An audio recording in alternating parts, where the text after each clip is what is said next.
Aujourd'hui, on a la chance de pouvoir discuter d'un sujet qui est un sujet d'intérêt général, parce que notre société nous interroge sur cette question du bien-être animal. Et aujourd'hui, on va proposer une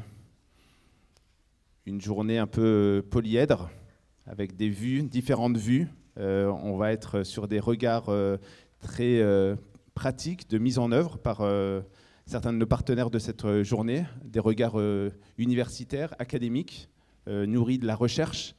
Et puis, bien sûr, vous allez pouvoir nous présenter, vous les étudiants, là, tout ce que vous avez travaillé sur ce sujet du bien-être animal. Donc, merci pour votre investissement. Et puis, on sera aussi sur des formats assez différents, assez variés, qui vont aller des interventions plus magistrales à des séquences table ronde.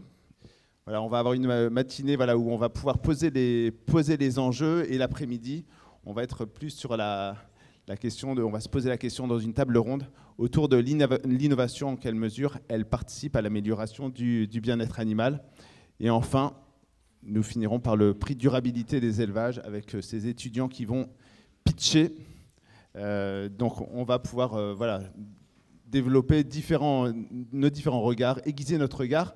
Pour cette journée, nous sommes bien sûr accueillis par Alessia Lefébure, directrice de l'Institut Agro Rennes Angers. Alessia, je vais vous laisser la parole pour nous dire quelques mots.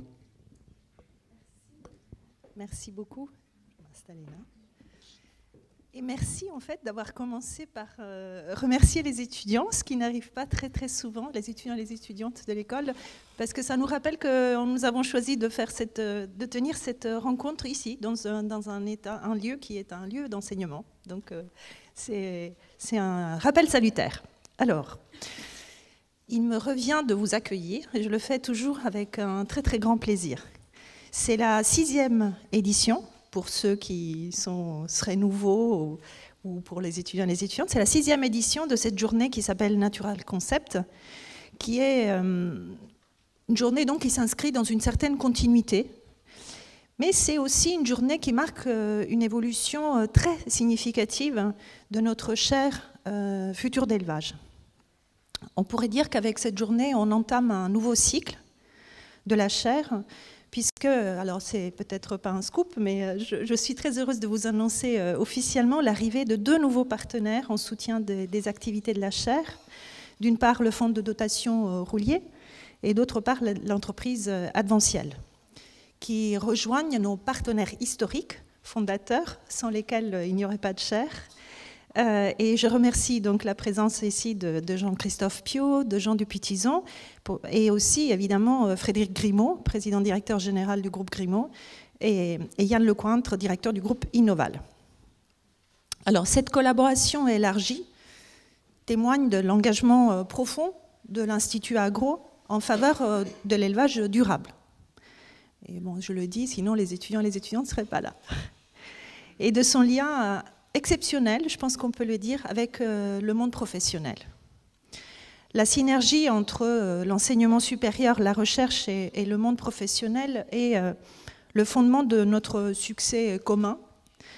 Et en tant que directrice de l'Institut Agro Rennes Angers, je crois profondément que des journées comme celle-ci marquent l'intensification des échanges et des collaborations avec tous les partenaires, au bénéfice des étudiants et des étudiantes. Alors, au cœur de ce projet de chaire, il y a le concept qu'aujourd'hui on appelle de One Welfare, One Health, c'est-à-dire l'exploration des liens qui paraissent évidents mais qui ne sont pas si simples entre bien-être des animaux, bien-être des êtres humains et bien-être des écosystèmes au sens beaucoup plus large. Alors ça se reflète pleinement dans le thème qu'on choisit tous les ans pour cette journée Natural Concept, mais en particulier cette année, ça n'apparaît plus, mais c'est le thème, c'est bien le bien-être en élevage. Et nous sommes convaincus que l'élevage peut être une des forces motrices d'un avenir durable et un enjeu central pour toute la filière. Mais cette journée n'est pas simplement un événement d'autocélébration de ce partenariat. Ce n'est pas un prétexte juste pour reconnaître l'action de nos partenaires. Ça se veut, et ça l'a été, je pense, chaque année, un lieu de réflexion et d'échange pour toute la filière. Chaque année, nous repensons notre approche pour intégrer l'élevage dans une dimension d'amélioration constante. Et ça, on ne peut pas le faire si on n'englobe pas tous les acteurs, des étudiants aux enseignants-chercheurs, aux chercheurs et aux professionnels. Et cette année, on ne regarde pas juste à très court terme, et on essaye de penser les défis de demain. Je vous rappelle que l'élevage a un rôle majeur, notamment dans les objectifs du développement durable. J'espère que tous les étudiants connaissent par cœur les objectifs du développement durable. Il y en a un qui s'appelle le numéro 2, qui est nourrir la planète, Zero Hunger. Et puis l'élevage a aussi un rôle à jouer dans l'adaptation, l'atténuation des effets du changement climatique. Donc nous devons avoir ça en tête, innover, adopter des pratiques durables pour l'avenir de la planète, et on prend ça très très au sérieux, ici en tout cas. Donc mon souhait pour cette journée, c'est que ça soit un vrai creuset de vision prospective, un laboratoire d'idées novatrices, un lieu où on peut commencer ou poursuivre l'exploration de voies à suivre pour un élevage résilient, respectueux de l'environnement, socialement équitable, juste. Donc je vous souhaite une journée exceptionnelle, porteuse d'idées novatrices et de perspectives prometteuses. Et je termine, alors avant qu'on poursuive, je salue évidemment, j'ai beaucoup insisté sur la présence de nos étudiants et nos étudiantes, mais je salue le travail des enseignants-chercheurs qui sont très moteurs, Sandrine Lagarrigue, Sophie Allais, Yannick Lecosler, mais aussi, alors puisque je les vois aussi, ceux qui ne sont pas forcément les porteurs de la chaire, Vanessa Lolivier et tous les autres collègues, Frédéric Le Cerf, que je ne cite pas, mais sans qui tout ça ne serait pas possible et qui transmettent tous les ans cet enthousiasme.